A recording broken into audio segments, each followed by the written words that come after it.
আসসালামু আলাইকুম। আলহামদুলিল্লাহ। নিজের খামারের ডিম, নিজের হাতে রান্না, সন্তানদের নিরাপদ খাবার আজকের ভিডিওটি দেখাবো। আলহামদুলিল্লাহ, আমি বড় কিছু নয়, আমি শুধু একজন পরিশ্রমী মানুষ। কিন্তু আমি বিশ্বাস করি আল্লাহ পরিশ্রমকে কখনো বিফলে দেয় না। আজ হয়তো কষ্ট আছে, ক্লান্তি আছে, কিন্তু ইনশাল্লাহ কাল ভালো দিন আসবে।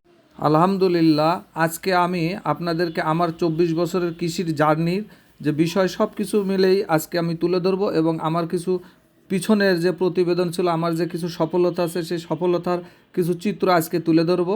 আপনারা 5 থেকে 10 সেকেন্ড আপনাদেরকে সেই চিত্রটি দেখাবো। ইনশাল্লাহ সে পর্যন্ত আমাদের সাথে থাকুন এবং পুরো ভিডিওটি আমাদের সাথে থাকুন। আমাদের প্রত্যেকটি ভিডিওই আপনাদের অনুপ্রেরণা এবং শিক্ষামূলক।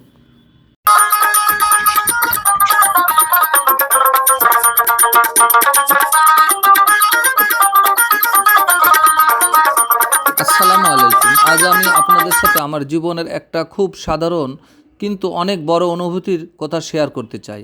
আজ নিজের খামার থেকে ডিম সংগ্রহ করেছি। এই ডিমগুলো কোনো বাজার থেকে কেনা না, কোনো ভেজাল নয়। নিজের চোখের সামনে মুরগি বড় হয়েছে, হাঁস বড় হয়েছে, যত্ন করেছি, খাবার দিয়েছি। সেই ডিম আজ পরিষ্কার পানিতে ভালোভাবে ধুয়ে নিলাম। তারপর নিজের হাতে রান্না করলাম, সাধারণত ডিম ভাজি।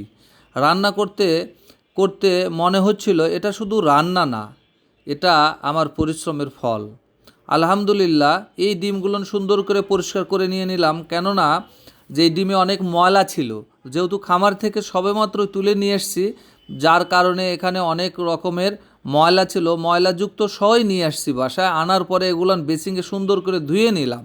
ধুয়ে নেওয়ার পর এখন আমরা লক্ষ্য করে দেখুন যে আমরা বেসিংয়ে ধুয়ে নিচ্ছি, কারণ এখানে অনেক ময়লা আছে। যে মলগুলো আছে এগুলো ধুয়ে পরিষ্কার করে শুকিয়ে নেওয়ার পরে আমরা রান্নার কাজে চলে যাব। আলহামদুলিল্লাহ, রান্না করতে মনে হচ্ছিল যে এটা শুধু রান্না নয়, এটা আমার পরিশ্রমের ফল। আলহামদুলিল্লাহ, এই খাবার আমি আমার মেয়ে আর ছেলেকে খাওয়ালাম। ওদের মুখে তৃপ্তির হাসি দেখে মনে হলো আজকের দিনটা সার্থক। অনেক ভালোভাবে খামারের কাজ ছোট কাজ, কিন্তু আমি বলি এই ছোট কাজ থেকে বড় জীবন তৈরি হয়। খামার মানেই শুধু আয় না, খামার মানে নিরাপদ খাবার, আত্মসম্মান আর হালাল রিজেক। আজ বাজারে খাবারের কত ভেজাল, আমরা আমরা জানি না কি খাচ্ছি, আমাদের সন্তানরা কি খাচ্ছে। কিন্তু যখন নিজের খামার থাকে তখন অন্তত নিজের পরিবারের জন্য নিরাপদ খাবার নিশ্চিত করা যায়। নিজের হাতের রান্না করা খাবারের আলাদা শান্তি আছে, এতে আছে ভালোবাসা, দায়িত্ব। সন্তানদের হালাল খাবার খাওয়াতে পারলে একজন বাবা মায়ের মন এমনিতে শান্ত হয়ে যায়।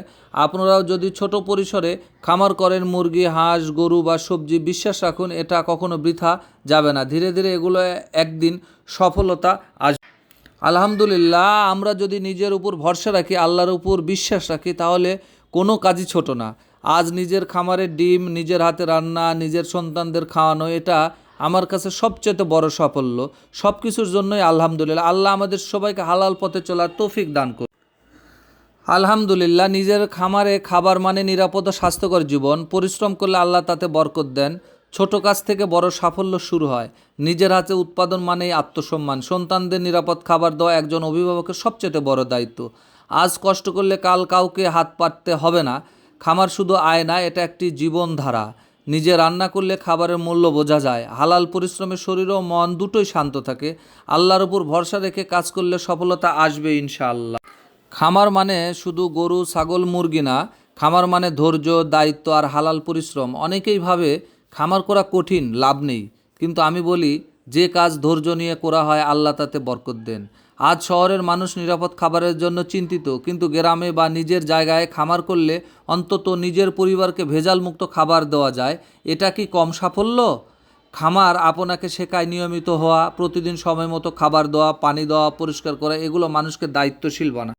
অনেকেই বলে টাকা নেই, শুরু করব কিভাবে? মনে রাখবেন, বড় খামার একদিনে হয় না। 5টা মুরগি, একটা গরু বা ছোট একটা পুকুর দিয়েও শুরু করা যায়। শুরুটা সবচেয়ে বড় সাহস। খামারের সবচেয়ে বড় শক্তি হলো হালাল আয়। এই আয়ে শান্তি আছে, ঘুম শান্তিতে আসে, দোয়া কবুল হয়। আপনি যদি চাকরি না পান, লজ্জা নেই, কিন্তু অলস বসে থাকাটা লজ্জা। খামার আপনাকে নিজের পায়ে দাঁড়ানোর সুযোগ করে দেয়। তো আলহামদুলিল্লাহ, সবার জন্য দোয়া রইল। আপনারাও আমার জন্য দোয়া করবেন, আমিও সবার জন্য দোয়া করি। সবার সুস্বাস্থ্য দীর্ঘায়ু কামনা করি। আসসালামু আলাইকুম।